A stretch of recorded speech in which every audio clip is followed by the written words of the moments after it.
Faire face à une émotion négative. Essaye de te souvenir. De quand date la dernière journée que tu as vécue où il ne s'est pas passé un seul événement négatif? Tu ne trouves pas? C'est normal, c'est une question piège. Entre les personnes malveillantes, irrespectueuses que tu rencontres chaque jour, l'actualité de plus en plus angoissante, et puis ces 1000 petits soucis, ces 1000 petits tracas quotidiens, chaque jour tu fais face à des événements négatifs. Qu'est-ce qui se passe à ce moment-là? Des émotions négatives arrivent avec. Alors parfois tu arrives à bien les gérer, et parfois, sans que tu saches pourquoi cette fois-ci plus qu'une autre, tu te laisses déborder par cette émotion négative. Tu sens la colère, la tristesse, la honte, la peur monter en toi, et tu fonces dedans. Tu la laisses réagir à ta place. La question est donc comment mieux faire face à ces émotions négatives. Et c'est ce que je vais t'aider à faire aujourd'hui grâce à un conseil qui a été donné par Christophe André. Alors, si tu ne le connais pas encore, Christophe André, c'est un psychiatre français qui exerce à l'hôpital Sainte-Anne à Paris.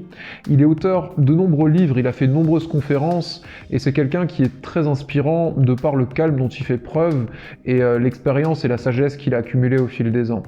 Donc je vais te partager ici la méthode qu'il conseille d'employer quand tu fais face à un événement négatif et donc à une émotion négative. Entre réagir et répondre, tu connais la différence ? Imagine que quelqu'un ait des propos blessants envers toi. Tu vas ressentir plusieurs émotions, mais c'est surtout la colère qui va prendre le dessus. Tu vas te dire « mais comment cette personne peut dire des choses comme ça? Je vais pas la laisser me marcher sur les pieds, me manquer de respect ». À ce moment-là, qu'est-ce qui va se passer? Tu vas avoir toi aussi des paroles blessantes envers cette personne pour te défendre.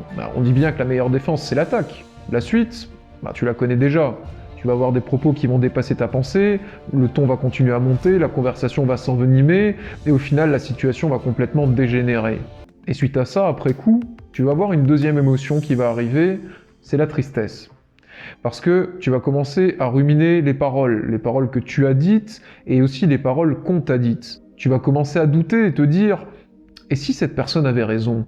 Et si j'étais vraiment comme ça ?» Tu vas y rajouter des souvenirs d'événements passés ou de ce que d'autres personnes ont pu te dire, et à ce moment-là, ton moral va devenir aussi sombre que ta journée. Alors, qu'est-ce qui s'est passé ici?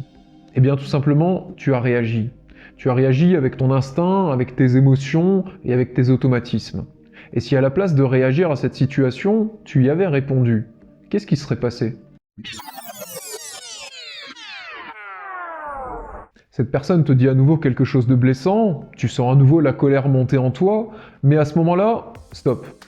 Tu vas faire un petit pas de côté et tu vas prendre quelques instants pour réfléchir. Tu vas tout d'abord ressentir la colère qui monte en toi, mais tu vas le dire « Hé, 2 secondes, attends un petit peu. Je te sens arriver colère ou je te sens arriver tristesse, je vois que t'es là, mais laisse-moi 2 secondes pour réfléchir. » Et à ce moment-là, tu vas te poser une question simple.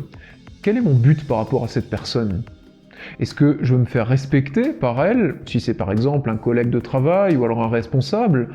Est-ce que je veux me faire aimer par elle, si c'est ma copine ou mon homme, qu'on est par exemple en vacances? Ça serait dommage de gâcher cette semaine de vacances pour une dispute. Et une fois que tu auras pris conscience de ton but par rapport à cette personne, tu vas te demander quelle est la meilleure réponse à apporter pour atteindre ce but.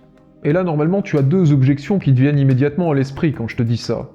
La première, c'est que tu te dis « mais souvent, j'ai pas le temps de faire ça. On m'attaque, je réponds, c'est du tac au tac. » Évidemment, si la conversation se passe à distance, par SMS par exemple, c'est beaucoup plus facile. Mais si c'est en face à face, il faut bien que je réponde tout de suite. Je vais pas prendre quelques minutes, m'isoler, revenir et donner la bonne réponse. Ça ne marche pas comme ça. Mais évidemment que ça ne marche pas comme ça. Le but n'est pas de partir plusieurs minutes pour enfin revenir et répondre. Le but est de prendre vraiment quelques instants, un temps très court, mais néanmoins qui va te servir justement à faire ce petit pas en arrière, à prendre ce recul nécessaire pour analyser un petit peu ce que tu ressens, quel est ton objectif, et trouver la meilleure réponse à apporter par rapport à cet objectif. Ça peut paraître long, mais c'est l'affaire de 2 ou 3 secondes maximum. Le but n'est pas de prendre des heures pour réfléchir à la réponse optimale à apporter, on n'est pas dans un problème de mathématiques. C'est simplement d'avoir ce petit temps de recul qui va te permettre d'avoir une réponse, mais bien supérieure, bien plus pertinente que tu ne l'aurais eu si tu avais juste suivi ton instinct, si tu avais juste suivi ton émotion. Et la deuxième objection qui te viendra certainement, c'est de te dire que parfois, il ne faut pas réfléchir, il faut agir. Et tu as parfaitement raison. Si ton enfant traverse la route et qu'une voiture vient à toute vitesse, évidemment, il ne faut pas réfléchir. Il faut aller le prendre et le tirer pour aller le sauver de là. Si un ami est en train de se noyer, eh bien tu plonges et tu vas le sauver. Si quelqu'un fait un AVC, eh bien tu vas lui faire un massage cardiaque et tu vas appeler le SAMU. À ce moment-là, c'est des situations extrêmes. C'est des situations où justement il est bon de laisser ton instinct, laisser tes automatismes prendre le dessus. Mais les situations dont je parle et l'exemple que je viens de te donner concernent des situations de la vie quotidienne où à ce moment-là, il est beaucoup plus pertinent de laisser ton intelligence prendre le dessus et réfléchir à la meilleure réponse à adopter plutôt que suivre simplement ton instinct et tes émotions.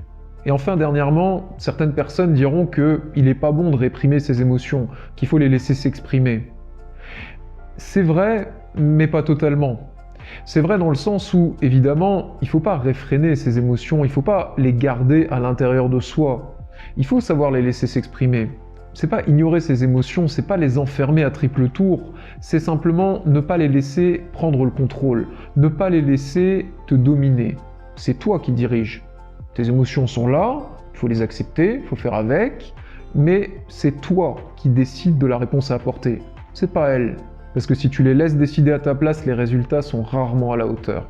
Pour conclure, je dirais simplement que c'est quelque chose qui peut paraître compliqué en l'entendant, mais en s'entraînant régulièrement, en adoptant cette manière de fonctionner, ça devient de plus en plus simple, de plus en plus instinctif, et ça demande de moins en moins de temps. Et en appliquant ce conseil face aux événements négatifs et aux pensées négatives qui arrivent, tu verras que tu seras beaucoup plus calme, beaucoup plus zen, et qu'au final, tu seras beaucoup plus libre émotionnellement. Et c'est justement ce que je t'aide à faire sur cette chaîne, à devenir plus libre émotionnellement en augmentant ton intelligence émotionnelle. Ça te permet de choisir ta vie et non pas de la subir. Donc si cet objectif t'intéresse, je t'encourage à t'abonner à la chaîne et activer les notifications, ce qui te permettra d'être averti de mes prochaines vidéos. Et quant à moi, je te souhaite une excellente journée.